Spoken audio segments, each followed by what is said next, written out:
Progressives Governors Forum says members are united and remain focused in their commitment to next election. The progressive governors are united on the convention, on the future of the party, on our commitment to ensure that the People's Party doesn't come back to power.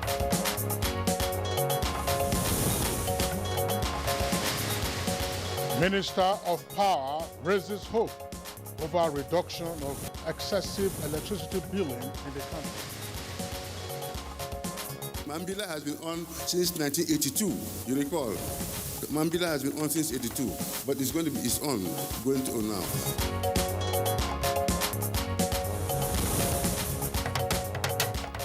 Senate frowns at high cost of airfares, nudges federal government on roads rehabilitation and construction. Call on the federal government to immediately make good its indebtedness to FEMA in order to enable the agency carry out its primary responsibility of rehabilitating federal roads.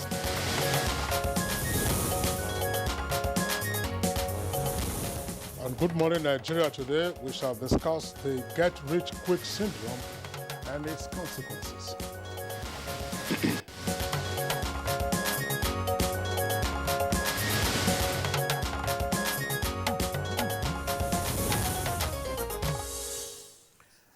All right, now our topic today is not one to elicit smiles. It's a worrisome dimension today in which life is getting cheapened, lived, and even taken without recourse to the sanctity it ordinarily should hold, especially when it comes to issues of, getting rich and calculating successes.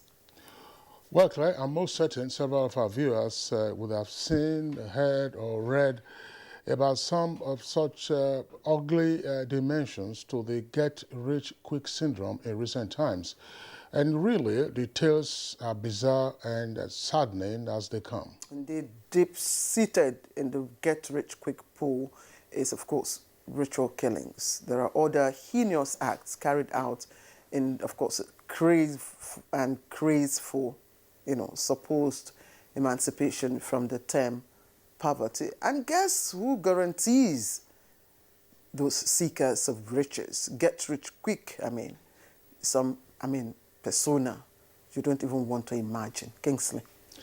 Well, as amusing as that might be in a sense, now the ultimate joke is on the nation's young populace and future leaders who are so embroiled and drawn in the growing scourge of money rituals and other fraudulent acts in obtaining quick riches. Now, this engagement is certainly a worrisome bother, assuming, of course, also a burden on parents and ultimately on the nation. Indeed, Kingsley, and such is the worry at the moment, even for the leadership of our country, ranging from the executives, in fact, to all levels, as they raise the concerns to carry out national consciousness over money ritual killing dimension, which has,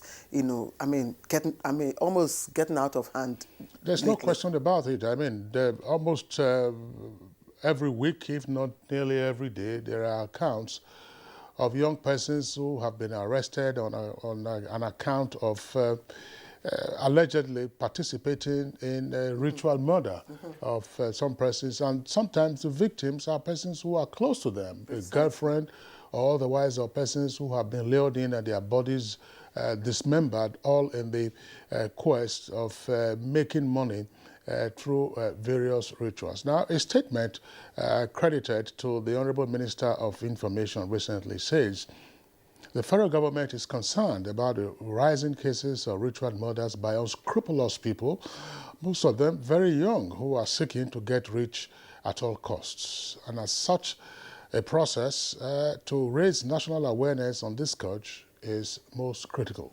Indeed, most critical, if you ask me. And in all of these, bizarre acts, no doubt there are other consequences inherent. But do they really care to know? And what are the impressions of, unscrupulous acts on the rest of us within the society. So where is the law in this instance? I know these are some of the issues that we'll be throwing up to, for discussion today on Good Morning Nigeria. And once again, we are looking at the get-rich-quick syndrome and consequences, not just on of course, the perpetrator, but of course the family of the perpetrator and our society as a whole. So it's on this note, I again welcome you. It's always a pleasure to have you join us on Good Morning Nigeria. It's Friday's edition, and it promises to be exciting today, Kingsley. Well, Claire, you fast forward. Today is Wednesday, the 23rd of February, not Friday yet. Friday is 2 days away. I'm Kingsley Osalolo. I join you, of course, in welcoming our viewers to this edition of the program. Yet again, it's morning, and the Federal Capital Territory is chilly and also hazy. In the course of our program, as always, on the network service of the Nigerian Television Authority, we have our complimentary segments, business and newspaper review. For now, here's Musbao Dan Wahab, who has the highlights of the morning news. Good morning, Musbao. Very good morning, Kingsley just before Claire. you take the news, I'm sure you were wondering why I said Wednesday. Everybody knows. I mean Friday. When I said Friday, Anyway. Maybe you're trying to get rich quick. No, she's trying to get off work quick for the week. It's midweek, actually. So yes. Pretty fast on that score. Indeed. Yes. Well, all right. This is my question to you, Musbao. Right. I'm sure everyone, desires to get money, plenty of it. I don't know if there are exceptions though. But as a young man, you do work twice as hard, if not much more. Well, it's a pure decadence for me that these cases are coming every day, like Kingsley rightly mentioned earlier. No day passes by without hearing of one case or the other.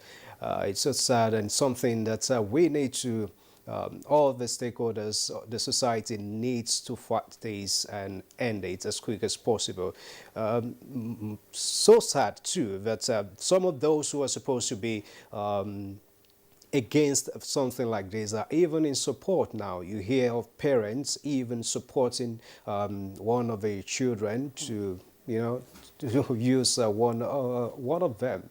It's so sad, and we hope that we can come to a table and see what to do about this. We'll be hoping to hear from your guest this morning on how to address this scourge. Thank you, Musbao. Let's take the news.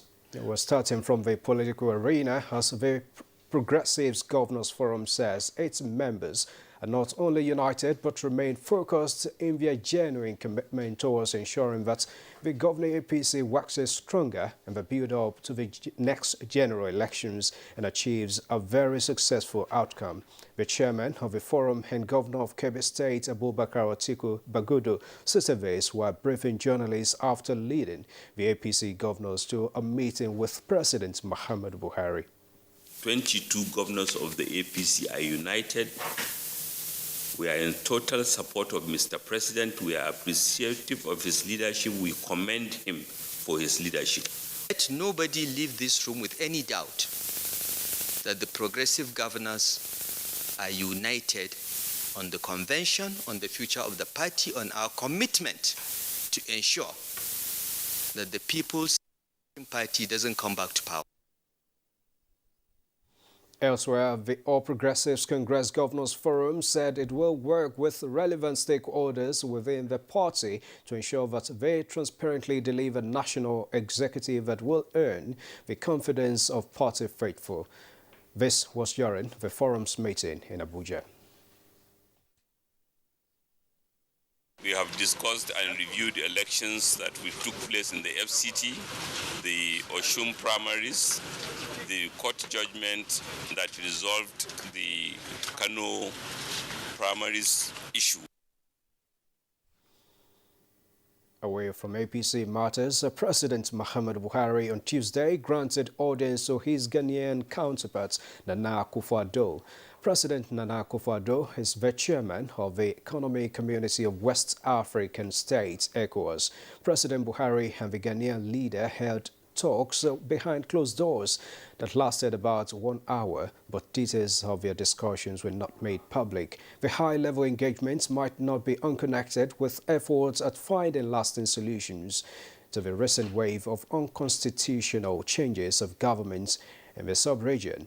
The ECOWAS leaders had strongly condemned the military coups in Guinea, Mali and Burkina Faso, describing them as inimical to peace, stability and development of the continent. Now, there are indications that Nigerians may soon see the end of excessive electricity billing in the country.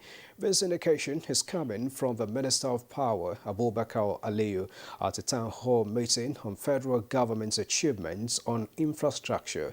Information and Culture Minister Lai Mohammed gave a summary of contributions from various ministers at the end of the event. Mambila has been on since 82, but it's going to on now. So also is the IPP project, which Siemens is running. The Siemens is a German government-led organization which has partnered with us to provide electricity in sufficient quantity to improve our services to the Nigerian people. That also is through the courtesy of the approval of Mr. President. That was the Minister of State for Power, Abubakar Aliyu. Now to the National Assembly, where the Senate has expressed concern over what it called astronomical increase in airfare in Nigeria, urging the federal government to do more on roads rehabilitation and construction. The decision follows adoption of a motion moved as a matter of urgent national importance at Tuesday's plenary.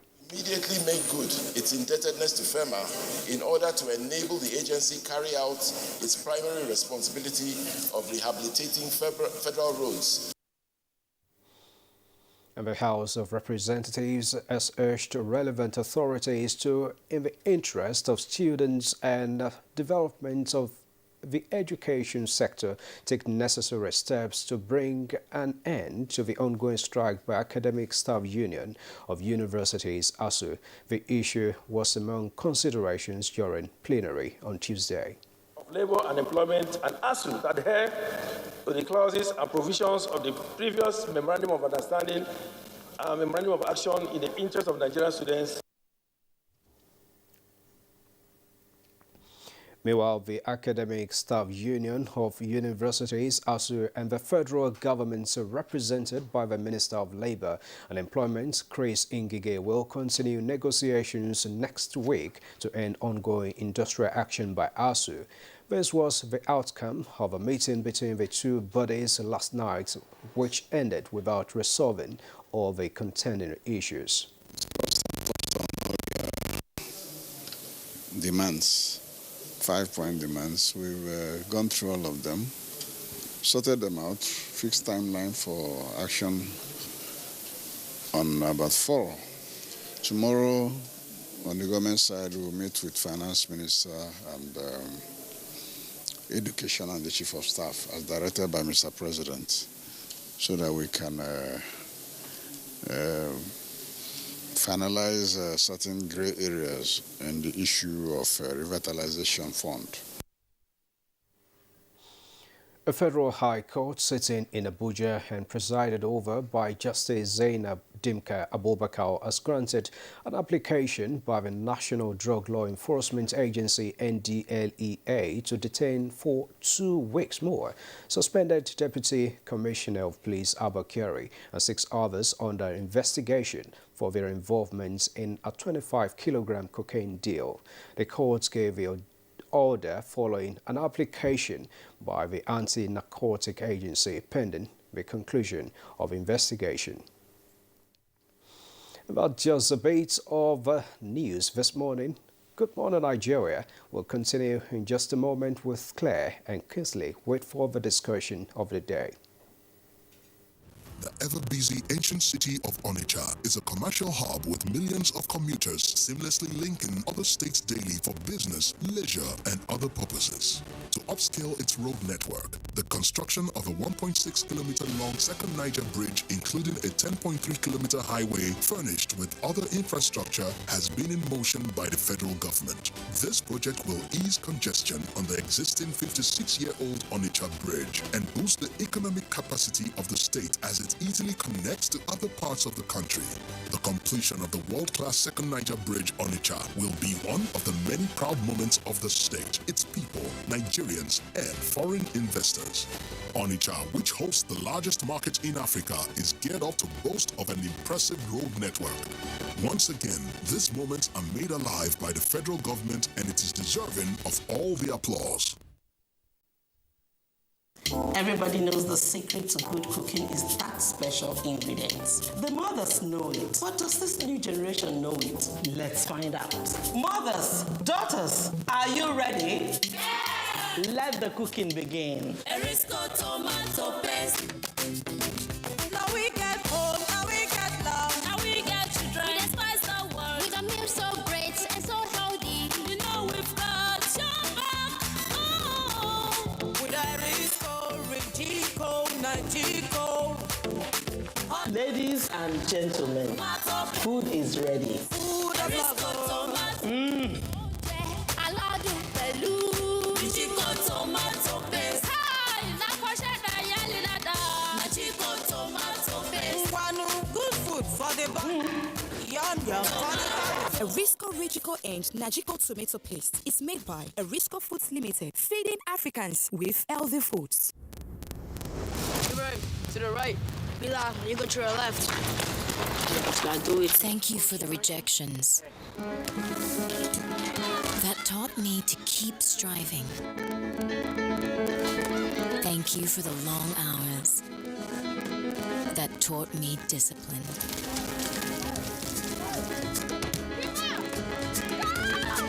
Thank you for the knockdowns. That taught me to bounce back.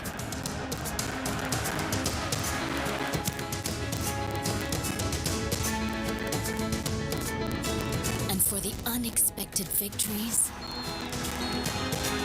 that taught me to never give up. Please welcome Dr. Succeed. Thank you for making me who I am.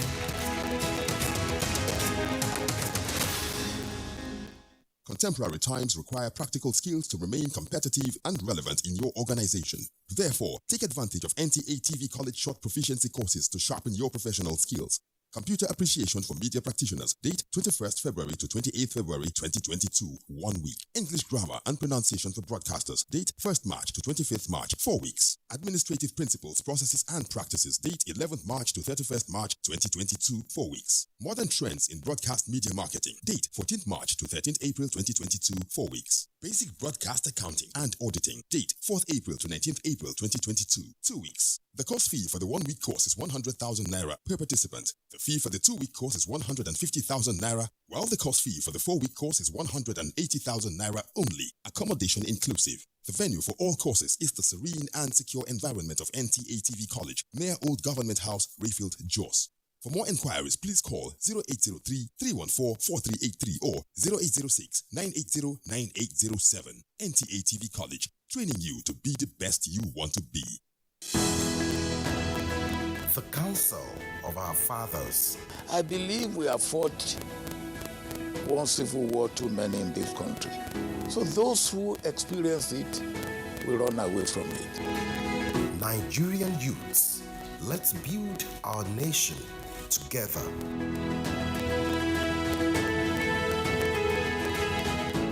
Watford will seek to do a double over the Red Devils when they travel to Old Trafford this weekend. It's Manchester United versus Watford on the Premier League Live, showing on the network service of the NTA from 3:30 p.m. The Premier League Live is brought to you by Baba Ijebu, empowered by Integral.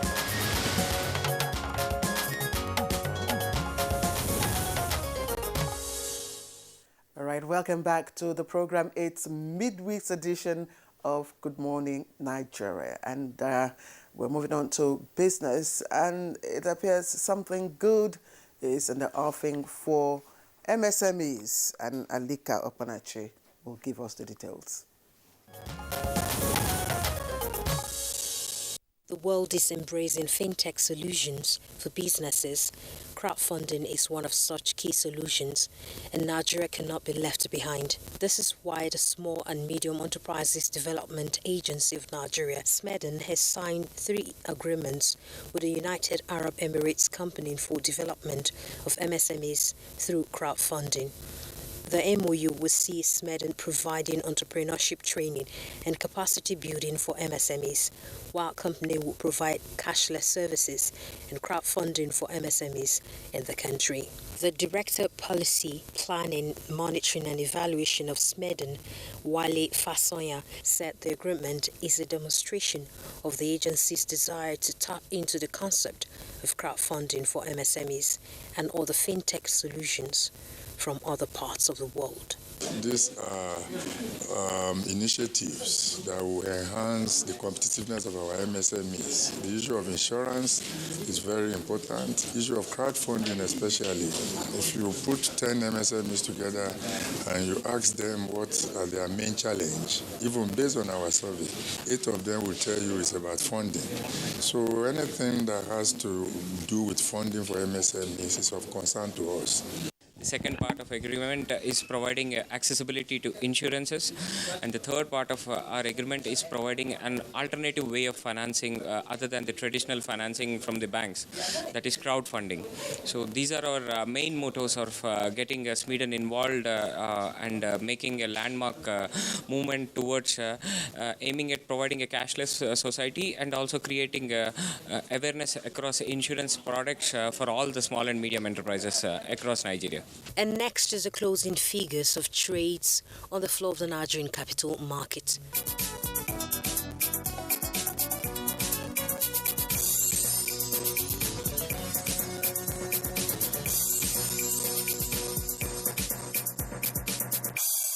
With business news, Comfort Amodu. Thank you very much, Comfort Amodu, for the business package, and good morning, Nigeria. Up next is Newspaper Review.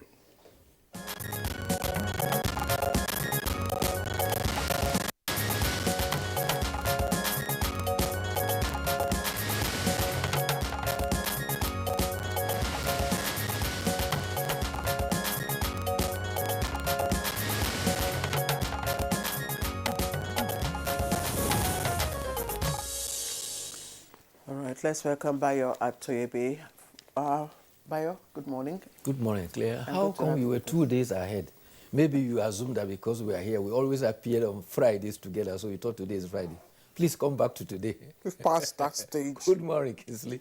Good morning, Good Nigeria. morning and good to see you. Okay. You know, Friday is a good day. Yes. Everybody looks forward to Fridays, but it's all right. Yes. It's all right. It 2 days of work sometimes. to go. Sometimes it happens. Yes. Yeah, it's all right. Bayo. So let's get started with the Punch. And the Punch leads with March 26th convention, APC factions falls party and Buhari, and governors opt for consensus and zoning. Details of that on page 2. It comes with riders, Kwara, Osun, Rivers, others, one APC against holding convention without resolving crisis, and north-south to swap positions. That's according to El-Rufai, governor of Kaduna State. Now, PDP mocks APC, says ruling party unorganized, and details of all this you can find on page 2. March 26th convention, that's the lead story from the Punch newspaper. And yesterday was Tuesday, and the picture story there tells the story of what happened. The delay in electoral bill assent will affect preparations for 2023 polls. That's CSOs, civil society organizations, Buhari, and that was part of their peaceful march yesterday to show that. Other stories, trickling at the bottom of the paper. 5 abducted kids, parents accuses police of demanding 200,000 naira to track suspects. Page 4, I'll take that again. 5 abducted kids, parent accuses police of demanding 200,000 naira to track suspect. Now, court okays Kyari, 6 others detention for 14 more days. It's on page 8. And residents flee as herdsmen invade Benue communities and plan permanent settlement. Details of that on page 8. Now, Kwankwaso, Galadima, others, third force vows to dislodge APC, promises restructuring. It's on page 20. And police arraign mother for allegedly selling child for 120,000 naira. It's on page 4. And Tiziani, 450 million naira fund. Ex-minister jailed for 3 months, gets 1 million naira fine option. I think we had it yesterday. Let me take you just above the nameplate, and you have update on the ASU strike. And Ngige, that's Minister of Labour, and ASU Trade blames strike national embarrassment, says reps. Details of that on page 11. Now, senators, reps to vote on constitution amendment next week. Details of that on page 18. And reps grill oil firms over dirty fuel imports, may summon NNPC again. It's on page 27. And they're just the last 2 stories before Kingsley comes in. Federal government begins probe of airlines over alleged collision to fix airfares. And that was ridiculous. 50,000 naira flat rate. Anyway, you can read up the details on page 27. NLC IG disagree over police exemption from 13.42 trillion naira pension scheme. Details of that on page 32. Kingsley. All right. We also take a look at the leadership newspaper. Above the nameplate, there are 2 headlines there, but let's take one of them, since the other already appears on the front page also of the Punch. APC governors accept new convention date and zoning formula. And then below the name flag, Russia-Ukraine crisis. Oil price nears $100 per barrel, highest since 2014. Kwankwaso, Yakasai, others form third force ahead of 2023. And the lead story has a double-decker headline, 7 days to go. Pressure mounts on President Muhammadu Buhari to sign electoral bill. That's on page 4 in greater detail, along with the following riders. CSOs embark on aggressive protest against delay. PDP fingers top government functionaries. It may be signed in a matter of hours, says presidency. Federal government and World Bank launch additional $176 million recovery project for Northeast. The National Assembly votes on constitutional review report next week. Strike. Reps urge federal government and ASU to adhere to MOU. Bayo. Thank you, Kingsley. Political stories seem to dominate the papers today. The 23 governors of the All Progressive Congress, under the auspices of progressive governors, have endorsed the 26th March date for the party's convention. The chairman of the forum, Atiku Bagudu of Kebbi State, said there was division over timing of the convention. He says this was based on realistic proposition to avoid the party violating the law and also putting party-elected officials in danger. He said the next APC chairman will emerge by consensus, adding that President Muhammadu Buhari backs consensus route by which former party chairman, Chief Bisi Akande, Dr. John Odige Oyegun, and Comrade Adams Oshiemele all emerged through that process. Meanwhile, the Daily Trust also reports that the top contenders of the office of the party chairman of the APC are to meet with the chairman of the Extraordinary Convention Committee. 9 top contenders are to meet with the party. Meanwhile, Governor Nasir El-Rufai has clarified that there is no division among the APT governors over the National Convention. He, however, said that there were differences of opinion because you can't have 23 governors meeting and all of them agreeing in perspective. He said it is the media that classified it as divisions. He says the governors met on Monday night and briefed the president, Muhammadu Buhari. They all are on the same page and they are determined to ensure that they retain their power come 2023. Meanwhile, the National chairman of the People's Democratic Party, Dr. Yoshi Ayu, says that a party that cannot conduct a national convention cannot lead a country. He was addressing women leaders of the People's Democratic Party from 36 states of the Federation. He challenged them to go around all those states of the Federation and talk to ordinary women. The party leader, for the PDP women leader, Professor Stella Effa, says the purpose of the meeting is to see how women can come together to restore hope. He said women must come out of their comfort zone and join forces to rebuild the country. There's yesterday, a new political association, the National Movement, was launched at Abuja. The association prides itself as a movement with the mandate to save Nigeria from disintegration. The pro-tem National Secretary, Professor Rufai Ahmed Alkali, says the group hopes to redirect the country to the path of safety, security, peace, and prosperity. Former Governor of Kano State, Senator Rabi Musa Kwankwaso, who also spoke, called for all countries of the world, especially our neighbors in the sub-region, to partner with Nigeria to defeat raging terrorism and banditry in the sub-region. Well, they say they are a third force. What is the difference between a movement and a political party? I thought INEC has mandate to register political parties. But you said association. Yeah. So an association is not a political party yet. Duly registered by the electoral umpire. It is upon registration that you can participate in an election.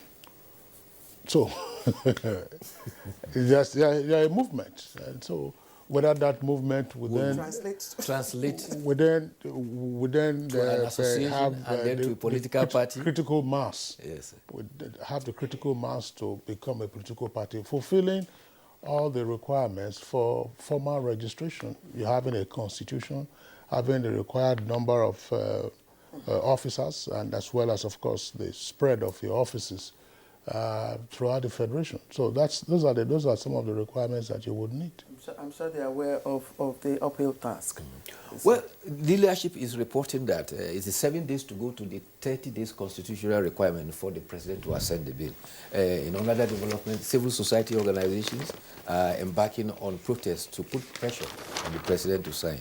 The People's Democratic Party National Secretary also held a press conference, and he's blaming government officials for misadvising the president. And he says that this could undermine democracy. Meanwhile, spokesperson for the president, special advisor to the president, says the assent to the bill is a matter of hours. Yes, and I think there was a statement, issued to that effect, explaining government's own perspective to the electoral bill. Said, it's just a matter of, they still have till 1st of March. I think I read about that. And the other political development is also happening at the Senate. Deputy Senate President has indicated that there is a tendency that his committee that is chairs for the constitutional review will be laying the report before the National Assembly next week. And so Wednesday and Thursday will be set aside next week for debates on it. Already, copies are to be distributed to members of the National Assembly today. At the House of Representatives, the Speaker gave indication about the same thing too. Okay, Bayo, just before we go, I know we rarely talk about sports, but I think that I should be the one to talk about this sports. Yes, Falcons match? Sorry? Falcons match tomorrow? Exactly. Yes. Exactly. Yes. So I was going to talk about that. You please took go it ahead. Off me. Go ahead. For that, I know I won't get a yellow card. The Super Falcons of Nigeria will take on the lady elephants of... I want to give them a trick. The trick to win the elephants. Make their foot heavy so that they won't be able to... elephant is very sluggish in moving. But by the way, the Falcons are going into the match with a 2-goal lead. Yes. And if they win, they will qualify for the 12 Women African Cup of Nations scheduled for Morocco in July this year. And not only that, if they win, that same match will serve for their qualification for the Women's World Cup coming up to be co-hosted by Australia in New Zealand next year. How do you make the leg of an elephant heavy? Well, that is the challenge. They should come for consultation. Kingsley, do you know? Well, if you see an angry elephant, yes, those heavy legs are swift. Oh, so the trick is not to get them angry. Yeah, that's right. It's not true. I imagine so. I know that. I mean, it's a figure of speech that you have used. But there's a story inside. I read it story online, but it's on page 16 of the Leadership newspaper. And it says, Babatunde Ogunaike, co-author of National Anthem, dies at 65. He entered the competition in 1977 when there was a call for entries for a new national anthem. That new national anthem was eventually approved by the military administration in 1978. That's right. So he made some verses. Others also made some verses. Babatunde Ogunaike studied chemical engineering at the University of Lagos. He would have been 66 next month, but he passed away on Sunday at the age of 65. He became a professor of chemical engineering. Babatunde Ogunaike, dead at 65. May his soul rest in peace. Well, Bayo. Another national icon gone. Yeah. Well, I mean, what can we We say? all will go someday. Exactly. It's May an he inevitable rest in peace, process. yes. Bayo, thank you. Thank you. I gave you a whole lot of time. I hope I have something at the end. Yes, you have the victory for Falcons today.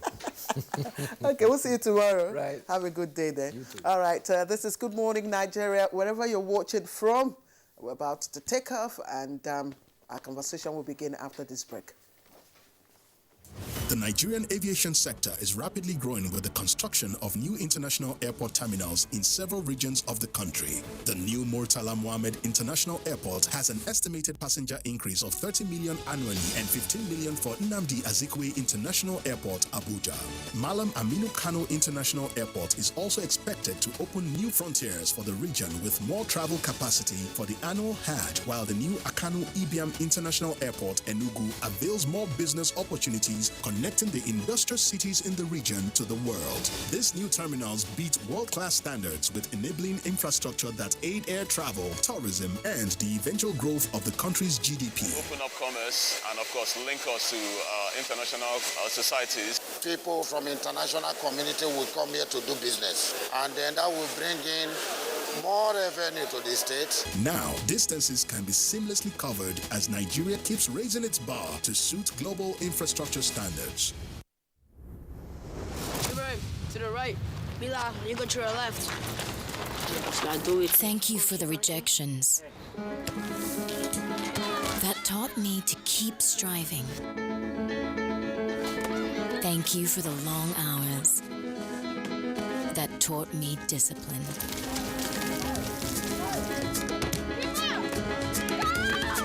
Thank you for the knockdowns. That taught me to bounce back.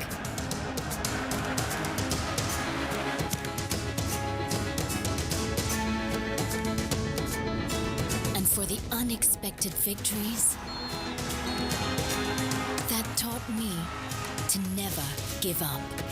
Please welcome Dr. Succeed. Thank you for making me who I am.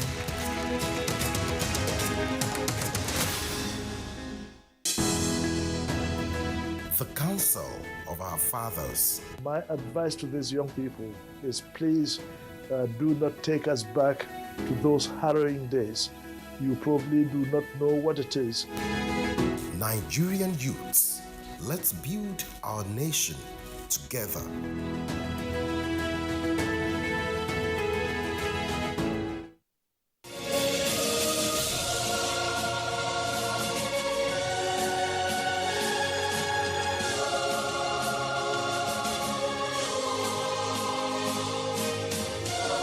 We are all Nigerians. Against all odds, we shall and must remain united. We may have our challenges, our problems, and setbacks. However, together we shall overcome them all. What doesn't break us shall make us stronger. This is the mindset that shall bring peace, progress, and prosperity to our beloved country. Do not let tribal and religious sentiments govern how you think, act, or feel. Don't be influenced by those who want to destroy our precious national unity. Everybody who's a Nigerian is your brother and your sister. This is the mindset of the new Nigeria. It is also the mindset that we must all adopt. Let us support each other in creating the Nigeria of our dreams. This message is from the Nigerian Television Authority, NTA.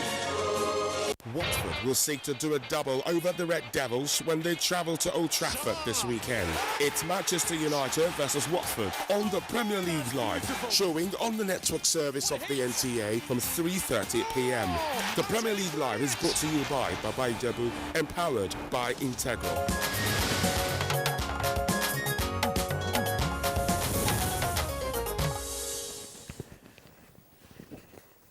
All right. So let's start our conversation, and we will begin our conversation by listening in to this background put together by Oyeyemi Ajayi. Let me also quickly remind you, just before that, you can be part of our conversation. Our Twitter handle is at @NTAGMN.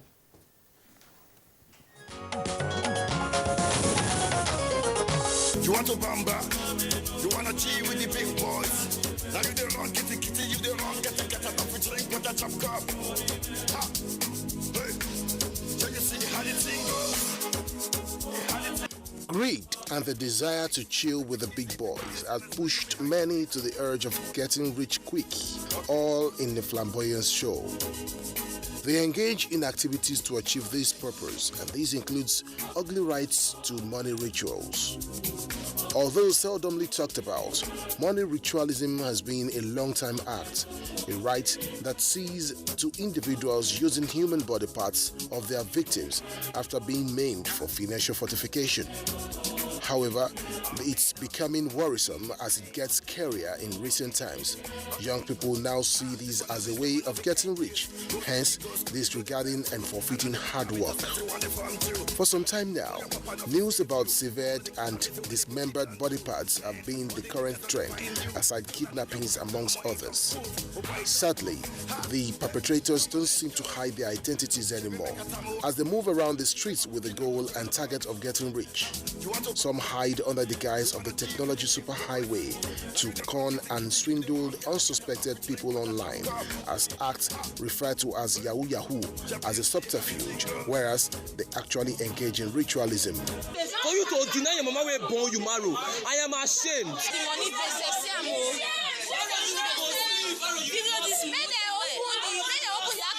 The money The case of 3 teenagers that killed another teenage girl said to be a girlfriend brought shivers through the spine of many, especially when the perpetrators are within the age brackets of 17 to 19 years old. Some have pointed out that hotels are now used to carry out these heinous acts by killing their customers who come to lodge in such accommodation. Many have blamed the ostentatious display of wealth and false image projection on social media as part of the causes why youths see these nefarious acts as the way out. What more could be fueling the raging scourge of get-rich-quick syndrome and other money mother rites and rituals in the country? Can it ever be corrected? What is the role for everyone in the society at this time? What efforts are relevant authorities putting in place to end this trend? These are some questions guests will be answering shortly. I call my friend first. So now I can't say I'm for my front. Okay. So I will use my mother. Okay. I can't tell me say I will use my mother. Okay. No tell me say I will use. Oh yeah, no, relax. No tell me say I will use my mother. Relax first, relax. I love my mother. I know you do. I know feel my. Calm down. I know feel your mama. I know. When you water will feel water. Who will feel water? Use my mama.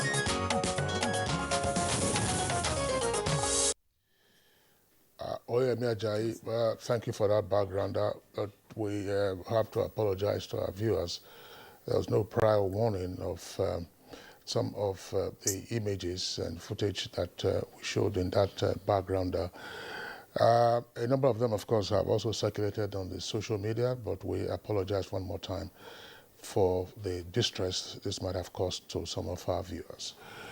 We have guests with us in the studios to discuss this. Let's welcome retired Deputy Inspector General of Police, Habila Joshak. Retired JIG, pleasure to have you with us on the program this morning. Thank you for having me. Also here with us in the studios is Dr. Law Mefo, a social and forensic psychologist. Thank you. Mefo, thank you. To have you Thank with you. us. And, Glenn? Go ahead. Yes, please go ahead. Yeah, and last but not the least, public affairs analyst Ibrahim Modibo. Modibo, pleasure to have you with us this morning. Thank you very much, and Happy New Year. Yeah. All right. Let's start. Luckily, we're all parents here, and I just would like to start to have your reactions. How do you feel? What you watched? How does it make you?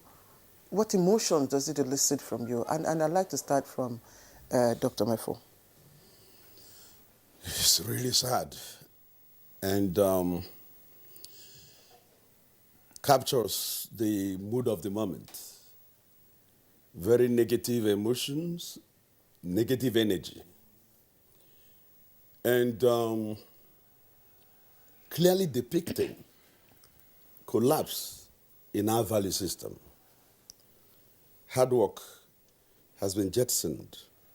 In learning psychology, we talk about reinforcements.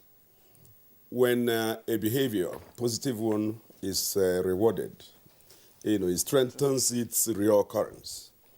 It now means that, for you to get good at what you are doing, be able to specialize, earn money out of it, work is inevitable.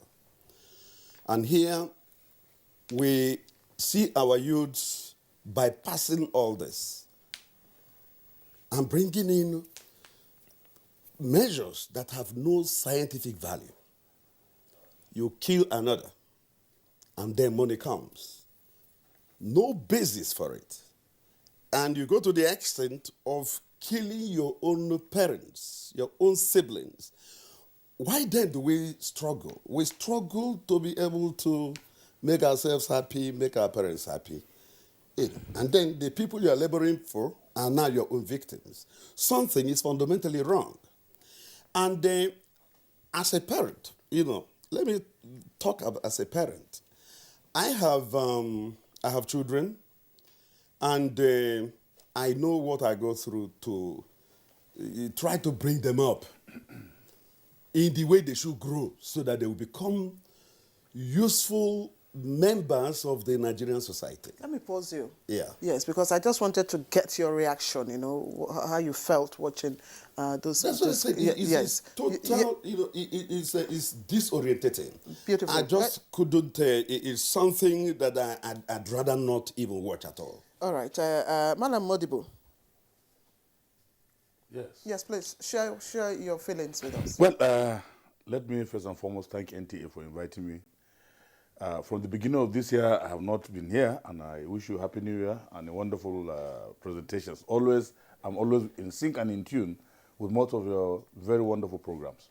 Thank you. I'm happy to be here with a reputable DIG retired Dr. Leo Mefo on this program of great importance. Now, this question, as you've rightly asked, it's really troubling, Claire. It is troubling.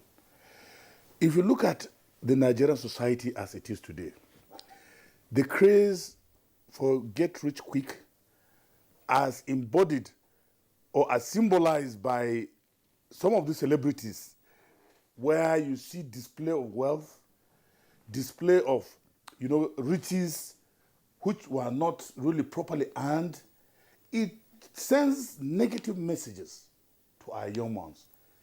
My heart bleeds when I see young boys. I saw two of them sometime on social media. When they asked them what they want to be, they said they wanted to be Yahoo boys. You see, the craze for this get rich quick, in which we've lost our moral values. Where did we have an area of convergence? Where did we have a departure from our moral values, our culture, our traditions, which respects education? Because I could very well vividly remember Professor Jibril Aminu's speech in the 80s when he was the Vice Chancellor of the University of Maiduguri. He said, look, the society, especially the university, should offer a very veritable platform where scholarship will obliterate darkness. Brilliance will dazzle mediocrity. Public good will overcome public relations. Is it the culture now? Are we really in sync and in tune with the moral values, the academic values of our society in the days of our forefathers, where you see a man will be merited based on his own contributions in terms of intellectual capacity and also in terms of hard work and seeing the fruit of his labor? But now it's all about syndrome of getting rich quick, where we see the coming of Yahoo boys cultism, armed robbery, kidnapping, and in fact, ritualism. So all these things are combined to give Nigeria a very bad image within the confines of the global community. And I'm so happy that last week, the Minister of Information has stated as part of our national reorientation and also values, there will be a reorientation program that will come on board by the federal government so as to make sure that the NOA, the NOAA, National Orientation Agency, comes up with formidable programs to enlighten our youths, to make sure that we have this culture of bringing in our youths for the benefit of Nigeria, bringing them within the values, moral values. Because if you see, there are some communities in this country, whether we like it or not, that are placing education, they are placing money, monetary or riches far and above education. That even if you have a younger brother that is rich, if community will sit down to make decisions, sometimes as an elder, if you don't have money, they'll tell you to shut down or shut up. Your younger brother should speak first because he has money. And we have lost it. Why did we lose it? Nigeria has for long been buckled under the full weight of the issue of corruption, crass impunity, spiritually indiscipline, and also monumental and brazen issue of insecurity. These are all things that have been built up for a very long time and which this current government has inherited, and it almost become a national culture, a national value. So we have to build bridges across rivers and streams so as to make sure that Nigeria has a very strong and formidable force that will fight all these evils. Otherwise, we're in serious monumental problem of unimaginable dimension. Brian Modibo, thank you very much there for your opening salvo. Let's bring in our retired DIG, Habila Joshak. Retired DIG, let's get your opening comments as well as to the phenomenon that is unfolding right before our eyes. Money rituals, one aspect of it. The others have also been indicated. Armed robbery looks so low scale now. Kidnapping, banditry, and of course occultism. But it is the scale and audacity, if you like, of money rituals that is worrisome to everyone. What are your thoughts from a law enforcement perspective? Yes, thank you. What we've just seen, it's depict a kind of decay in the system. The youth have taken to ensuring that the moral decadent is thrown to the wind. It is a very worrisome situation where we have the children or those that are supposed to back up whatever the government policy and government set up a system that portray Nigeria in future as a nation that can stand out among other nations. What we've seen is completely a decay from the youth that are supposed to begin to work to see how they can improve on Nigerian society. We've seen that money is put at first, because whatever that we saw that they were doing, it is either that is kidnapping or dismembering people, kill and dismember them for ritual, displaying for those who would want to have this, for one or two reasons. And the whole of it is a monetization. It's about money. And so we've seen a very, very frightening situation. And I also would want to see that this country, the policymakers and those who drive the engine, should go back to the drawing board and ensure that this is nip in the bud.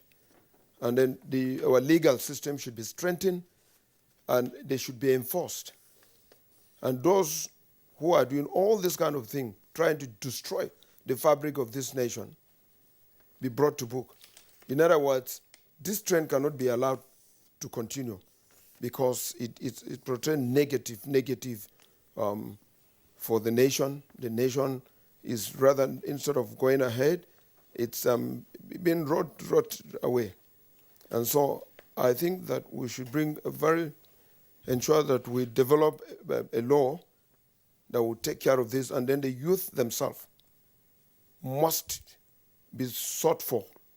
It is either a gang of kidnappers. When people are kidnapped and the criminals are caught, you tend to see a lot of youth involvement. We've also seen a lot of crime that are unheard of, and there you will see this kind of youth as those who perpetrated this. And therefore, there's a need for us to do a reverse by strengthening the law, by enforcing the laws, and by looking at what have we done or what has happened in the recent past, that there's a decay in the system. Just leave it. Well, thanks, Abela Joshua. Just to indicate that in terms of the range of get-rich-quick schemes, amongst the younger generation, there's what they call the hustle culture. They call it Yahoo hustle. That is those who are into 419, as we don't know them in Nigeria. And then the money rituals are what they refer to as Yahoo Plus. But whatever it is, Dr. Lomefo, exactly what are we confronting right now? This is already blooming. It is not something that is simply germinating. In different parts of the country, you have examples of these incidents. It appears that as soon as a set of young persons are arrested, several others, of course, are right there on the line, to perpetrate the same set of activities. And these are criminal activities, by the way. I think the main problem we have should be complete failure, in three areas. The family system is no longer as coherent and as strong as it used to be. Growing up, we all know what we went through, the kind of grip our parents had on us. It had nothing to do with the riches or poverty. The parents were really on top of bringing up their children. And today, something terrible has happened because you have a set of parents who are either absent physically or psychologically. That means they are no longer doing the job. Psychological parenting is so fundamental to the point that you need to know who your children are. Those days, Frank Olize, of this NTA stuff. I was asking one question. Do you know where your children are? Very fundamental question. Now, you have parents that would allow their children return home with cars from school. So, who do you really blame? They return home. They are received by their parents who know that these children are still in school or just graduated and haven't even come into any paying job. So how come that they are now driving exotic cars? Can parents actually exonerate themselves from what is going on? That is one level. The other level is law enforcement. The entire gamut of criminal justice system is a complete rot. Beginning from the Nigeria police, and thank God the DIG is here, say the modern security architecture is the police. Whether we like it or not, even the army is a derivative of the police. Go to history. All of them, they all came out of the police, out of the need for specialization. They are, many of these agencies are thriving, but the modern agencies are allowed to just remain like that. Nigeria police can no longer, the way it is today, can no longer do the job. They are undermanned. Less than 400,000 officers and men. Out of that 400,000, about 150,000 are following big men around. That means that the people you really have to do the traditional police job, it's about 250,000, policing 201 million people. It's not possible now. And beyond that, apart from the fact that the police is undermanned, is undertrained, under-equipped, underpaid, the motivation is not there. When justice is denied by any means, it has a consequence on the system. When last did we hear of execution of murderers and armed robbers in Nigeria? I had a governor who said that he would not sign the death warrant of any person. But it's a constitutional matter. That's what we're saying. Look, I am saying that if you go to the Nigerian prisons today, you see condemned criminals who have been there for 10, 20 years. What that means... What makes it constitutional? The Constitution doesn't forbid death penalty in Nigeria. It does not.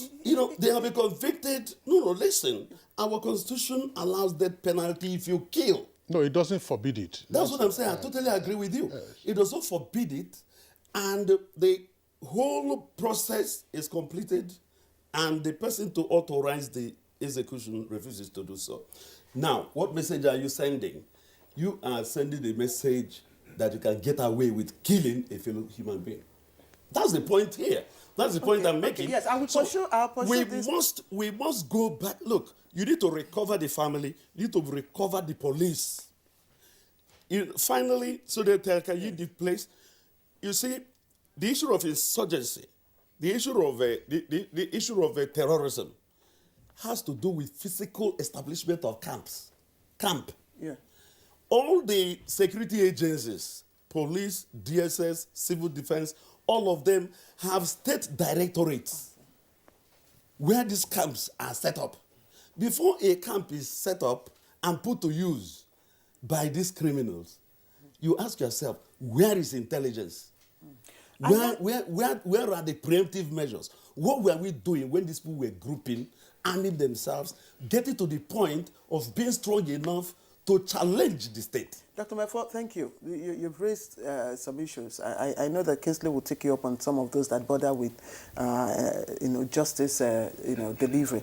But let me take you back. I'd like you to explain. You said two things. One, that work is inevitable. Hard work is inevitable. Inevitable. Yes, and you also talked about measures that are without scientific value. I'd like you to explain, these two statements within the context of what we are discussing. If you want to raise a child that will be useful to himself or herself and useful to the society, three things. Value for work. You earn a living. That's how they put it. You must be raised to accept that you must earn whatever you have. We lost that. It was exactly where we lost our way. If today's contemporary children are now raised to believe that they can, shortcut, circumvent the system and get rich without working for such riches, then something fundamentally, is fundamentally wrong there. Look at the cliche you have today. They tell you, Nigerian youth will tell you, get rich, young, or die trying. That is crazy, is it not? You can't allow such to dig in.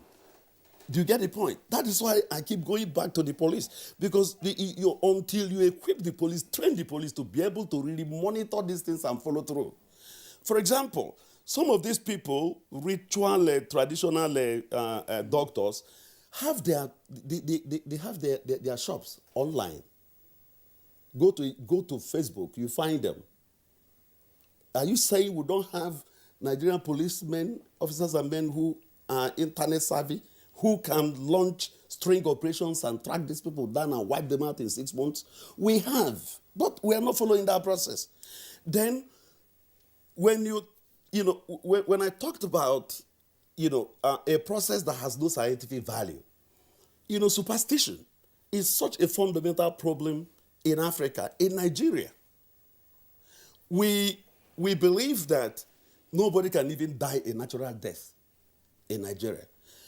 It's the foundation for the belief that when you kill and certain processes and incantations are made, money will come out. It has a foundation in our culture. You need to deal with it. And even the churches are reinforcing it by allowing, all manner of teachings. People are made to believe that they are tied down by their, by their ancestral spirit, that they need to do some cleansing, they need to do all that, what they call deliverance. Most of these things are fallacies. But it's promoted in the church.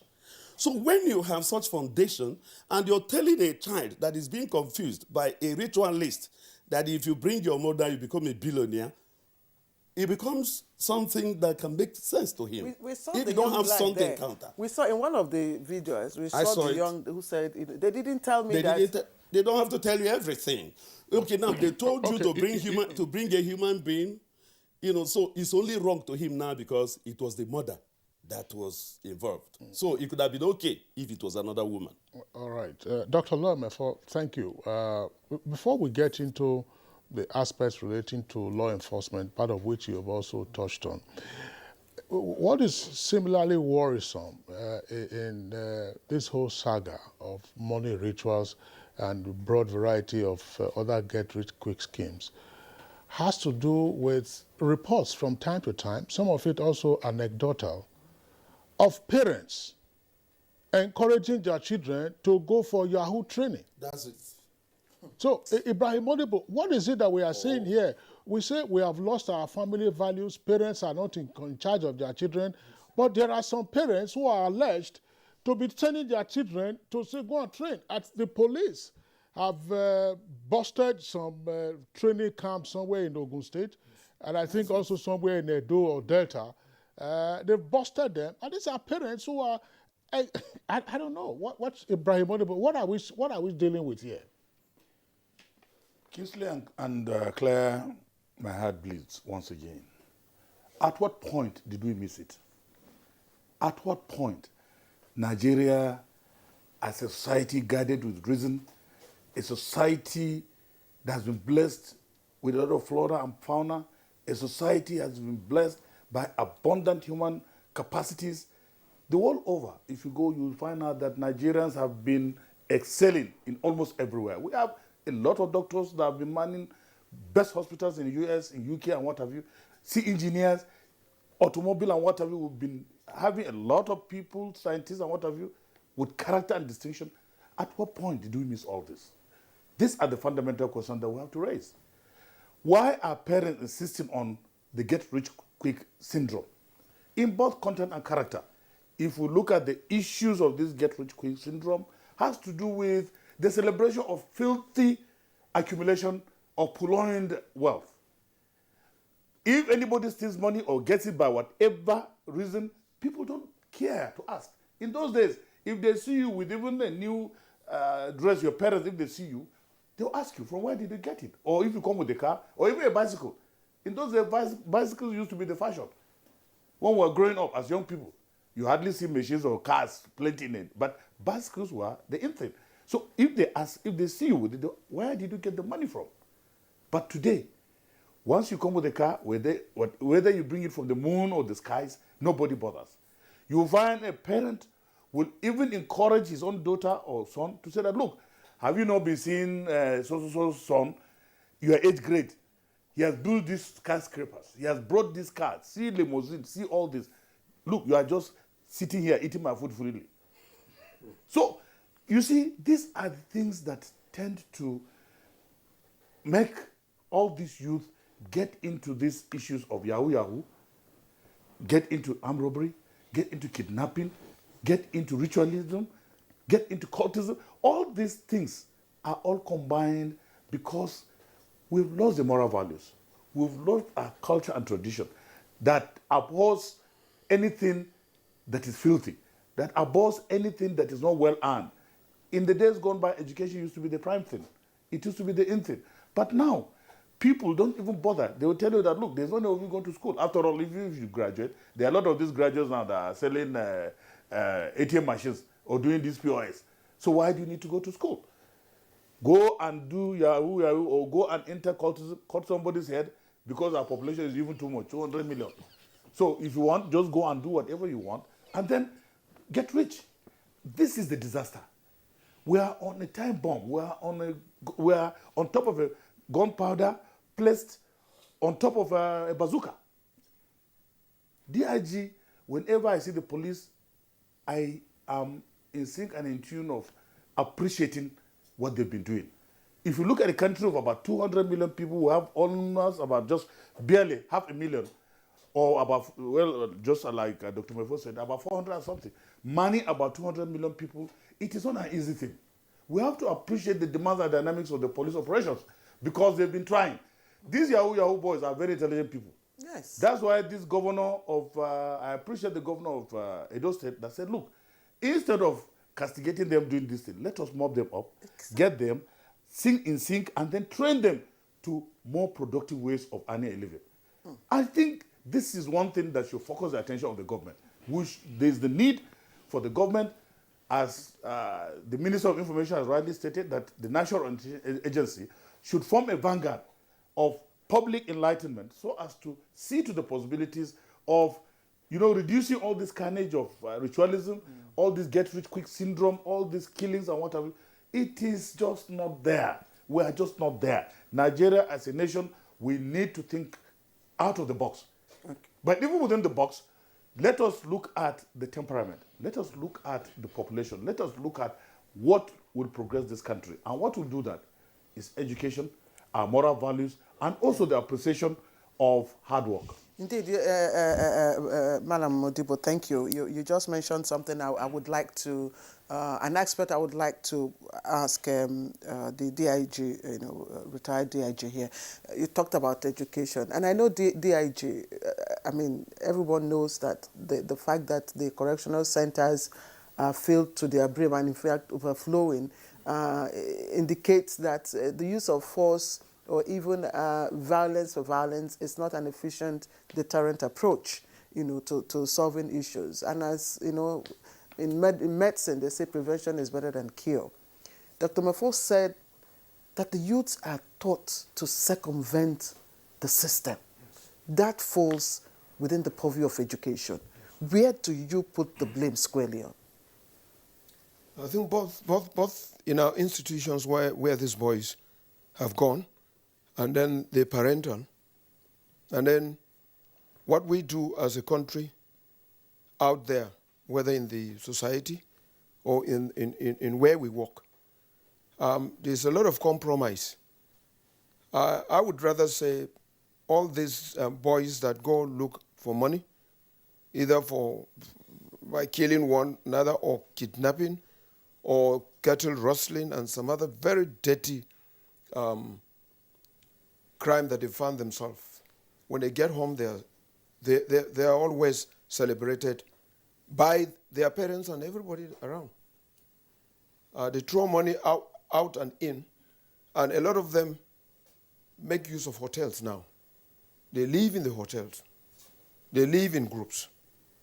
And they spend the whole day and night, doing their yahoo. All the owners of these hotels know. The parents are aware. And so instead of the parents, to take an action, or the hotelier should be able to report such incidents, they encourage them. Because when you come out and you take your parents out there, we've said them with all kind of things that you are able to do as small as young as these children are. Rather than us denying them and making a report as parents, we celebrate them. They go into communities during celebration, you see them, and they look the way you know that these boys are the dangerous ones that we know that have been circumventing the system, and these are people that have done a lot of damage to the country. And so I would rather say that we should be able to build institutions where these boys can be taken to, where this boy can receive some orientation. They are not going to stop through arrest and being prosecuted through the justice system, because some of the punishment for some offenses are very mild, and they know that they're going to get out. And the more they get out, they become more radicalized. So I have said it that we need to look inward. Also, we need to sanitize, the system. We need to look at the society. We as parents must take our responsibility. We should be able to condemn our children and report our children when we see them doing things that are unprintable. But rather because of the performance of the economy that has left a lot of people not getting what they want to have. They celebrate them, they honor them, and they encourage them. And so, like I said, if we strengthen our system and look at where we've gone wrong and make sure that we stand on our feet by insisting that those who display wealth without the sources being identified, we should be able to bring these people to accountability. We should be able to develop justice system that does not wait for someone to commit a crime that is a crime as regards to our laws.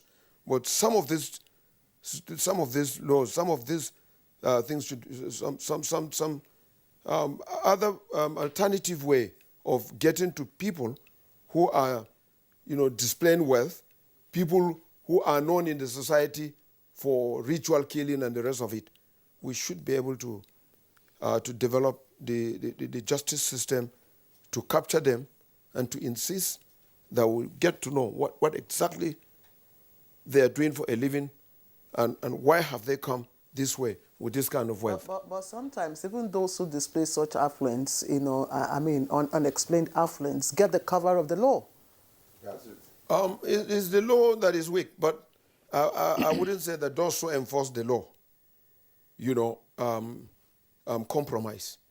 Our justice system should be strengthened because you spend 6 years trying to prosecute, and then the judge would want you to have sufficient evidence, and some of the evidence cannot be presented, but it is on the public glare that this is what this man is doing.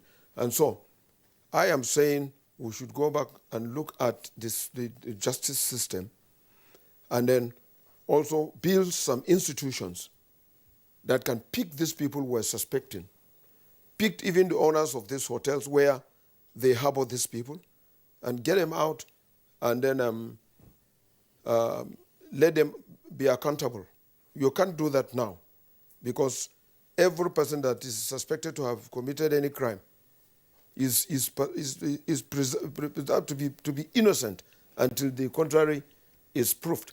And the justice system that we served can take a lot of years.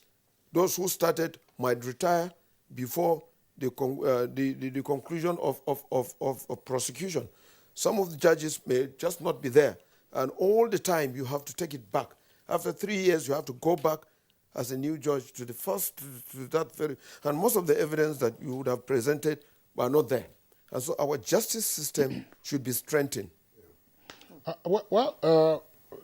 DIG Habila Joshak, thank you very much. I was just wondering, the point has been made about some of these criminal elements using hotel premises or hotel rooms. Yes. Is it not probably too harsh to start criminalizing hotel owners? Now, if you push them out of hotels, they could have other accommodation that they could use. So are you now going to start criminalizing property owners because the tenant is a ritualist? If the tenant and the landlord or the property owner don't reside in the same premises, how might they know unless there's information? But a more fundamental issue I would like you to address, which relates to law enforcement, is as follows. Part of the reason given for the harsh NSAS protest was the claim by young persons of their being shaken down from time to time by law enforcement officers. They say law enforcement officers, some of them go about with a POS, or they see you have a laptop or a phone, they say that you are a Yahoo boy, and then they take you to an ATM. When you download, you give them part of it, so that way the interest of some of those law enforcement officers was in having their dividend from these criminal activities. We tended also to embolden those who were in all of this. We hear not a lot of those stories now, even though in the Federal Capital Territory, some weeks ago, there was a video that went viral of a young man who was taking a pickup, police patrol pickup, and he was asked to go to an ATM to withdraw money and give to the law enforcement officers. So whether you are hardworking or whether you are a Yahoo boy or a ritualist, once you are able to settle the officers, then they look the other way why you proceed. Mefor raised an issue. I haven't seen that, but it says that some of these ritualists advertise online. At these training schools, why does it appear difficult to be busting them wherever they are and at any time of day so that you put them out of business? Not just online. I agree with you. I agree with you that during the NSAS, some of the issues that were thrown up in the face of the police is that police compromise. Police will identify these Yahoo boys, and instead of getting them into the office and then try to put an intelligence on them and then building up evidences, sometimes it is true that there's a possibility that some of them will compromise by taking them to the ATM and get their money. That we got to know that, and I think there were a lot of effort that were made, and that I don't know if they're still doing that now, but the Inspector General of Police recently has called all his officers and said they should be able to go after them, and they do.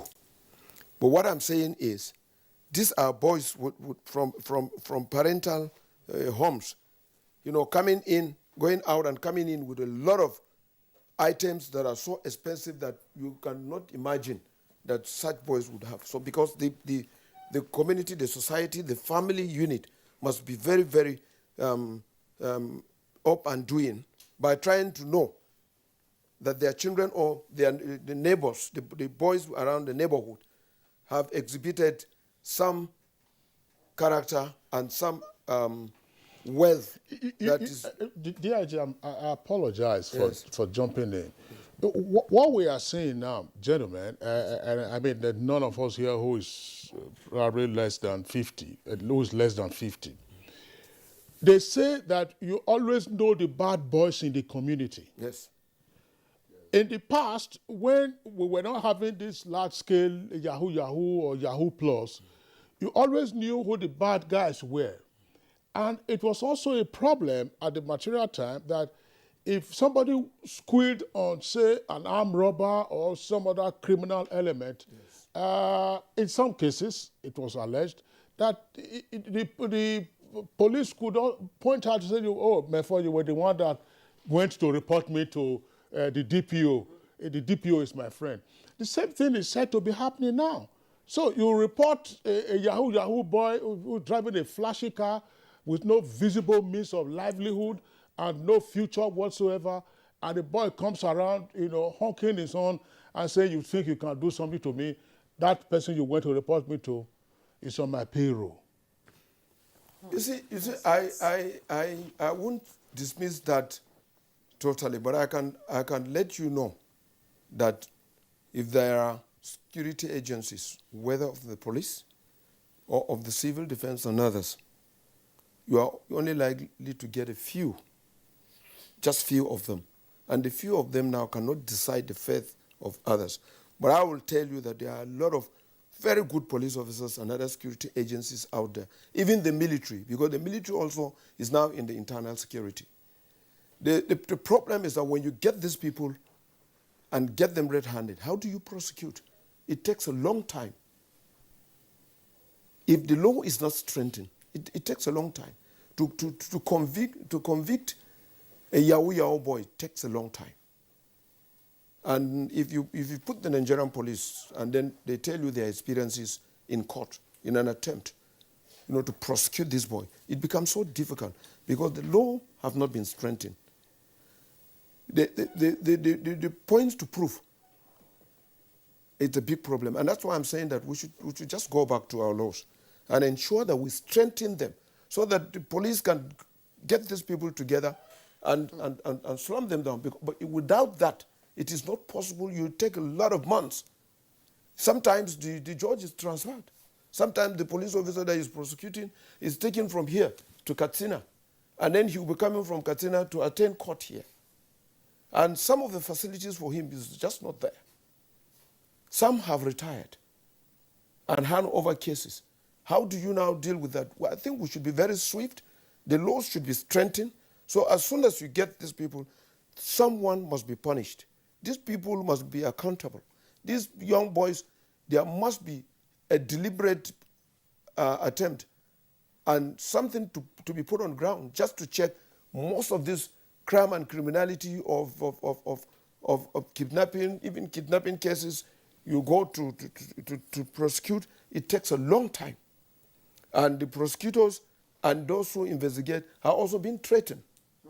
DIG, what Kingsley, the point Kingsley raised is very fundamental. And even though you may have retired, I know you still have, your advice and your contributions. Yes, I think this is an area that the police really needs to address because it is a big problem and it is one problem that is preventing people from actually, doing the reporting to the police or giving the police the right information. But let me put you on hold and bring in Ibrahim Modibo. I mean, we can't all wait for people to be killed for ritual, before we take action. That's why I'm asking you. You're not a psychologist. Dr. Lomefo here is. He will also take this question. But are there behavior or behavioral traits, that may indicate a tendency to deviant actions? Like I see a lot of people who, gather at betting games. There are some, shows on television, on radio. There are a lot of youths now, glued to, just to make, fast money. Do you see those as, triggers? You see, our major problem starts with the community or the society uphailing celebrities with no permanent address, quote unquote. Permanent address in the sense that they don't have any visible means of livelihood. But you see the flashy cars. So many instances I see on social media, or even on conventional media. Some people will come for a burial. You see people spray money. In fact, the money will be so heaped that it will even submerge their knees. And the young people are celebrating them. The community is celebrating them. Why should we be using that as a forum on social media to look at Nigeria and tell them that, look, this is one of our value systems? That is our problem. Although the social media is not regulated, and therefore, they have the license, enviable latitude, to place all these things on record. But the society, let me advise, by way of looking at the consequences of these actions, there is the need for the government, which has already taken the first step of national orientation. Let us see how the government will galvanize the National Orientation Agency and other agencies, related agencies, so as to bring up national orientation and show Nigerians the virtues of going back to our cultures and tradition, the virtues of appealing hard work rather than get rich quick. 2, there is a need for us to further enhance the importance of education within society. Because a society that is not educated, a society that lives or craves for riches rather than education is doomed. And therefore, there is the need for us, if possible, to go back to those days where there is free primary, secondary school education, so as to, and even this government has done a very, very fantastic idea of even these school feeding children. Giving the uniforms, building schools. There are a lot of governors that have built fantastic schools. If you go to Borno, if you go to Kaduna, see quality teachers and quality primary and secondary schools that you think is a university. This is one of the things that we should move the country forward. Okay. 3, by way of advice, I'll advise that these boys be galvanized. Let us see them as a very important segment of this country. Let us mobilize them. You have not spoken about, I said betting games. Yes. And then, some TV shows, are they triggers, for deviant behaviors? No, you see, I would not outrightly say the betting games, because betting, even in America, there are bettings. All over the world, there are bettings, of which if it is legalized, if it is put in... But they are based on luck, not hard work. Of course, they are based on luck and not hard work. So it's not everybody that even gets the luck. It's not everybody. So in this circumstance, to me, if the government feels that betting is okay, I have seen they have established an organ of the government where they have licensed betting, I think there's nothing wrong with it. It is in conformity with the global trend of activities that are happening. But my major source of worry is not about betting. My major source of worry is about yahoo, this cultism and getting rich quick by way of kidnapping, and also this ritualist. Because they are the major dangers to this country. Whether we like it or not, it is one of the fundamental reasons why today in Nigeria, people don't value education. Okay, let me pause you. We'll go in a break in a short while, but Dr. Mefo, quickly, could you respond? Well, in responding to that issue, maybe I should also add the kind of values that the media promote. Do those values encourage this criminal or deviant behavior? My opening glee captured one thing: reinforcement. Any behavior that is reinforced, positive or negative, will reoccur. It's a principle in learning psychology. And that is what is going on here. What the society reinforces is the behavior we are saying. And the reinforcement here can come either through reward or through punishment. We are rewarding the wrong behaviors, and we are not punishing the wrong. Do you understand what I'm saying? So you need to punish. And that is where DIG made a very strong point when he was talking about strengthening the justice delivery system. I agree with him. But you see, the issue is far more fundamental than that. You need to go down to the foundation.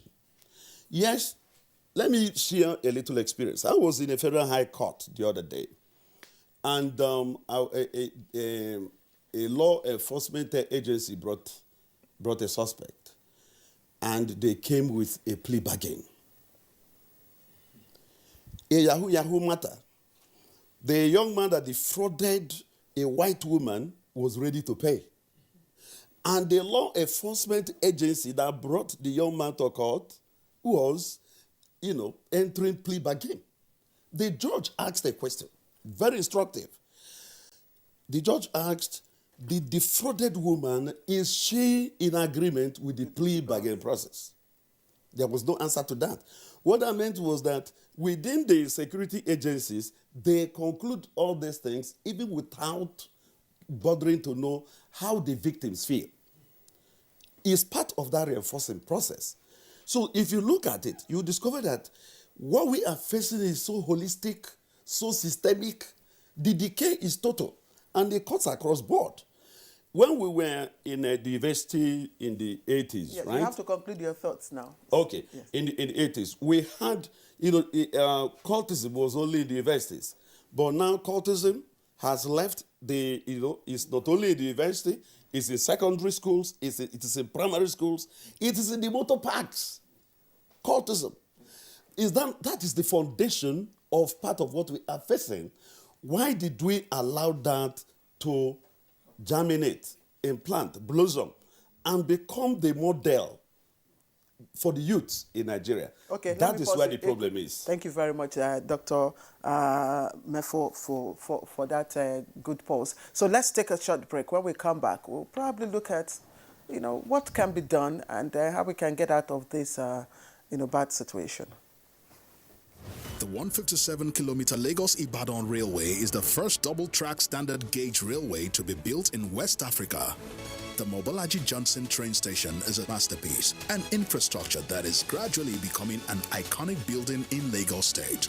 The modern facilities put the station on a world map of train stations. Likewise, other new train stations across the country built to world-class standards. The train and its convenience is indeed an admirable effort, with commendations from Nigerians. This is a station that we have to commend the federal government for putting a beautiful face, empowering us in Lagos State, not only in economic and political arena.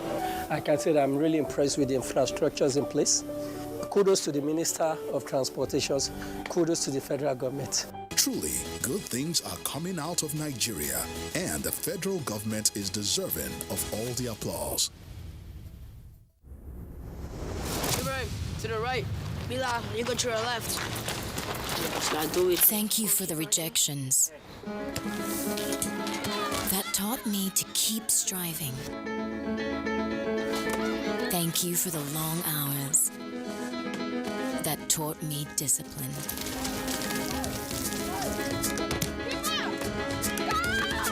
Thank you for the knockdowns. That taught me to bounce back.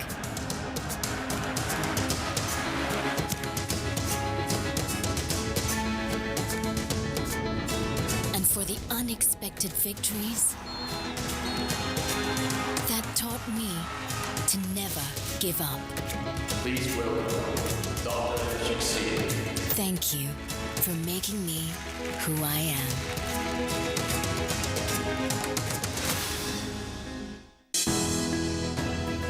The counsel of our fathers. I will urge and advise our younger generation to use talent and brain to sort out problems, not arms. Nigerian youths, let's build our nation together.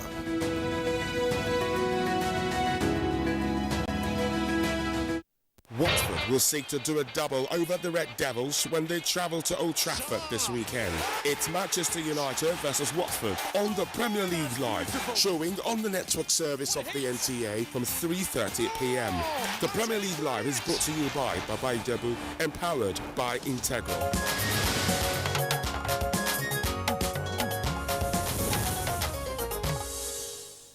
All right, you're welcome back, and it's still Good Morning Nigeria on the network service of the Nigerian Television Authority. We're still discussing how to tackle money rituals and indeed other get-rich-quick schemes that are prevalent amongst young persons in Nigeria today. I was just wondering, gentlemen, in terms of proffering solutions, the young persons we are dealing with today are probably under 40, under 35. What do they do with the money that they get from these rituals, assuming rituals do in fact produce money? What do they do with the money? The same conspicuous consumption that they find around the society? How can we wean them off such behaviors and such temporary pleasures that they may get? By the way, when I see some of these young lads pretending to be popping and drinking champagne, I just ask, I see whether they don't ask themselves this question. The champagne you are drinking, where it is produced, are people of your age drinking those costly champagne in that environment? Brian Modibo. Thank you very much. As you've spoken about champagne, there was a day I saw on a video clip in one of these pubs, they were carrying a champagne of over 500,000. They will carry it with light. It will be doing siren. We like this. Wow! They will drop it on the table. So, if you look at it, shows that Nigerians, or there are people that tend to look at issues of wealth as a priority. If the government should stand up to check all these things, by way of advice or by way of line of reasoning, one, as I've already stated, the National Anti-Corruption Agency should move in fast. Two, the strengthening of the laws, as the DIG has rightly stated. Three, The security architecture must be overhauled so that the security will get gadgets. Let us not see the police as using sticks of the 60s. They'll be holding batons. Now it is about security, about gadgets. They should have the modern technology to detect some of these Yahoo boys, to detect all these crimes with gadgets. 3, the government should stand up as a matter of priority to make education a very, very fundamental issue. 4, parents should look at their children by way of appreciating them on their face value. Not necessarily looking at, you say, okay, you are in the same class with somebody, and suddenly you've seen him riding flashy cars, you've seen him building skyscrapers, and your parent will start telling you that, look, you are a lazy bone, you are always eating, you are just there in my house. You are not doing anything. Look at your mate. Look at what he has done. So that value of get rich quick without knowing the source of wealth is a major problem. By 5, I want to believe that Nigeria as a country should mobilize these boys. Let me reiterate again. Some of these boys, especially the Yahoo boys, they are very intelligent boys. Let us mobilize them towards productivity. They can do something better than stealing people's money in banks, sitting in hotels, and then trying to trying to steal people's money abroad. That is not a good thing for Nigeria. It has spoiled the name of this country, and there's a need for us to show that, look, there's government in this country. 5, let us also look at the issue of even our politicians. If you look at the way that some of our politicians display wealth, it is not a good thing. It shows that, look, these young boys, they will see that, look, if they don't enter politics maybe through cultism or through cutting somebody's head or through killings, to meet up with the demands and dynamics of the flashy nature of politicians, the way they spend money, the cars they ride, and even the women they marry. They marry the most beautiful women in the world. So these are issues that are central and germane to the government putting in place a very good structure to give us a national orientation so as to meet up with the current trend of events globally. Because the world over, people appreciate you on face value. People appreciate you for your intellect. People appreciate you for hard work. People appreciate you for industry. They never appreciate wealth based on something they have stolen. Some people don't even bother about you. You see a billionaire or a millionaire in Europe having only about 2 or 3 jeans with a top. So they don't even look at the cars you buy or the planes you ride. They don't value you. They value intellectualism. And therefore, the government, as a matter of urgency, should consider all these things to see to the other, well, like my other colleagues would definitely come and put up some very fundamental resolutions that the government might likely take so as to save our children, save the country for the betterment of Nigeria. Okay, thank you. Dr. Mefo, within the context of psychology, is there a boomerang effect on, the perpetrator of the, on the money ritualist, on the person who gets the money? I don't see much deterrence because I don't see prosecution. I don't see punishment. No. I said, is there a boomerang effect when you say, on the person who does, who gets the money? That's it. You see, what you call boomerang here is consequence, right? Yeah. But they get away with it practically, because if there is boomerang and it is demonstrated, it would become punishment ultimately that would discourage others who are in the fringes from carrying on with such activity. When Peter Obi was governor of Anambra State, do you know how he dealt with the issue of kidnapping? Once a kidnapper is traced to your house, he will bring it down. I'm telling you the gospel truth. He went a long way. You see, you need to be a bit unorthodox in addressing some of these issues. We must see punishment. In life, what you have is action, reaction, consequence. We don't see that. Now people are allowed to see money as an end in itself, not a means to an end. That is where the problem is. There are no consequences. Or rather, the result of value creation. That's it. I talked about work, that you need to earn. You need to earn what you have. Whatever you have you didn't earn is a product of criminality or begging. You don't give people fish. You give them a hook with which to fish. If you want solution to what is going on, it's relatively simple. Go back to the basics. Recover the family. You know, my brother Modibo has been talking about National Orientation Agency. Is that agency still there? I can't remember any of their interventions in the recent past. Are they funded? What do you understand the point? This should be in the forefront, campaigning for change in Nigeria. They are not funded, they are not well staffed, they are not trained. The same thing that has happened to the Nigerian police force. When you talk about criminal justice system, it begins with investigation. It is the police that does investigation. That's the murder agency that will ensure that the investigation, is done before you even get to court. Before the court system will come in, process the criminal to the Nigerian prisons or what you call correctional facilities. Now, do you know that in the Nigerian prisons, 70% of the inmates there are waiting trial. Some of them have outstayed, that is assuming they were to be convicted. They have already spent beyond the time they would have spent if they were to be convicted for the offense that took them into the place in the first. Okay. So there is something fundamentally wrong, something systemic. It's not just a one-sectoral thing, because this issue of kidnapping, ritual killing, and all that, they are all examples of what is going on across board. The money, just one last line.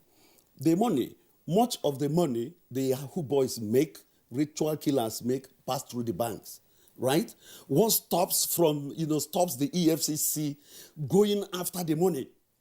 You want to know who owns this money. You want to know the source of this money. Can there be a law? NFIU as well. Do you understand that? Can there be a law empowering the security agencies to confiscate assets and money that is not explained? Can't we have a law like that? Is that rocket science?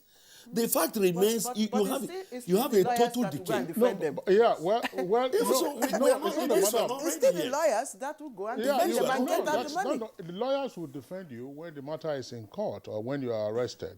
Not to defend you, but to stand in for you and be sure that if you have a just cause, then of course the matter goes on. But what he's talking about, I believe, is something that the law enforcement agencies, the NFIU, that's the Financial Intelligence Unit, and the EFCC. The EFCC, by the way, has recorded successful prosecution of some of these Yahoo boys, hundreds of them, but they just keep proliferating. But back on the issue of money rituals, I'm just wondering, just the street sense. I want to ask this question. If those herbalists or those who prepare these charms for them from body parts of persons who have been dismembered and so on and so forth, why is it that these herbalists themselves are not the wealthiest in the society or even in the country? If these money rituals actually work and if they create lasting wealth, why is it that the ritualists, that is to say, the herbalists will say, go and bring one human kidney, go and bring one human breast, and so why are they not themselves the wealthiest? Or the just doesn't work for them? Dr. said they are measured without scientific base. Who are you asking your question? No, I don't know. I mean, the DIG will come from a policing perspective. No, let Dr. Mefa and Modibo. Let Dr. Mefa and Modibo take it up. You may have experience. Okay. You may have arrested some herbalists or ritualists in the past who will be telling you, you'll be singing one incantation like this. Yes. Why is it if you see in a filthy environment that is, and he dies in that filth? That's the irony. Yes. The irony is that those of them that prepare this concoction for them will convince this youth that is what they are called to do. That's their gift. And that they are not allowed to become rich. And so you see them in their tattered dresses, looking unkept. And this is the man that will tell you that with this, you can take this part, and this is where it will take you to. So common sense. And so they will always let you know that because it's all lies, it's all fake, they will tell you, this is a gift, and some of the instruction and directive is that we should not participate, and they are not rich. And so these are some of the dummies that they sell. And that's why we're saying, if you have those incidents, if you need to visit the police station, you need to visit the prosecutors in the Nigerian police and you would see the emptiness of exactly the hopelessness, because prosecution takes a long time. The adjournment alone. And so officers who are privileged to have this information and having the zeal to prosecute, sometimes they are transferred, sometimes they are promoted, sometimes they're taken, given another assignment. And so you keep going back and front. And that's why I'm saying we should be able to strengthen this law so that when you're prosecuting, within the short possible time, you'll be able to present your case. The lawyers also are not helping matters. Of course, they do not look at. I thought that we should have a system where all of us should be able to be very frank and contribute to, to the development of this country. But a lot of them that have been given that have the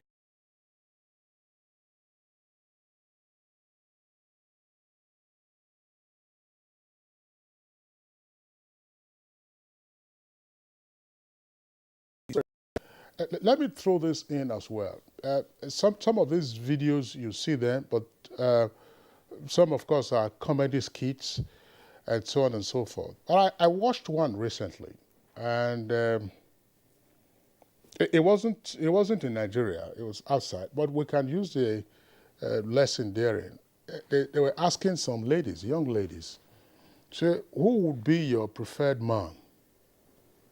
Is it a scammer, a drug dealer, or a 9-to-5 person? That is to say, a regular Joe who does a 9-to-5 job or 8-to-4 job. Most of the ladies said either scammers or drug dealers. Now, back to our domestic environment, you are seeing some of these girls, some of them, I'm not saying all, some of them who have been used for rituals. Some of them just left their homes without even informing their parents where they were going to. Some of them are chasing money. Some, I said, chasing money to go and do bone straight hair. I don't know, all those things will build a bungalow. You want to live with the Joneses, you see their fingernails, they look like all those figures that we read in Macbeth and so on and so forth. Does this also drive the behavior of these young boys who would say, let me impress this lady? I come in this flashy car, then I will get the best babes in town. And the babe who is riding in that car doesn't care how you make your money, whether you are a scammer, a drug dealer, a ritualist. And if you're a 9-to-5 guy, say you are a let on me, Mefo. Well, they constitute part of the reinforcement, whether we like it or not, because they are a prize, right? A man wants the best out of life. The best women inclusive, isn't it? And if you have to pay a price to get her, you work for the price. But the problem here is that the Yahoo boys don't want to work in a decent, honest process to acquire what they want. There is nothing wrong with going for the Nigerian beauty queen. You can, if you can, why not? But you need to really work for it. To kill, to get money, to do that is where the problem comes. To abandon work, a process, to get on is where the problem is. So ultimately, I think the girls are part of the problem, but not in the sense that they are sending them off to this. When a girl that is in school, in the university, a student, is going for an iPhone of $500,000 naira. Do you understand that? Sorry, I'm half a million. Yes, I naira. have to stop you. We're almost running out of time. Yeah. But I really do not see the causal relationship between a girl's or a lady's appearance and what she wants, and the tendency for men, for Yahoo boys or people to ritual killing. I really don't see that connection. But Modibo, your last words in less than 30 seconds. No, Claire, Claire, hang on a second. Yes. There is a relationship. Yes, There is a relationship. A lady has to be able to fund her lifestyle. And if she has no visible means of earning to fund that lifestyle, and the means come from other sources, how do you justify that? Let me quickly come in here. Just 30 seconds, please. Yes, We're overshooting our time. I agree with your submission, Claire. Honestly, there are some men that go after ladies, they go and borrow babariga, borrow car. to impress the woman. Exactly. So they'll go and do anything to impress the woman. So let us not blame the women completely. And secondly, if you look at the social psychology of Babalawos, moving to your question, Kingsley, Babalawos will never appear in fine dresses because of the cultural nuances of their profession. They have to look tattered. They will tell you that, look, my own is to look dirty. Your own is to look clean, and you are going to get the money. That is the psychology. I wish we could continue. I wish we could really continue. We may have to look at another program to look at this. There are so many issues. Ibrahim Modibo, public affairs analyst, I have to thank you at this point for being part of our conversation. And Dr. Lome, for social and forensic psychologist, thank you also as well. It was a pleasure to have you. And retired Deputy Inspector General of Police, our friend, Habila Joshak, always a pleasure to have you. And that concludes our conversation, and we're almost hitting 9. So I just say thank you for joining us. We'll see you tomorrow. Kingsley? I'm Kingsley Osadolo. Take care of yourselves.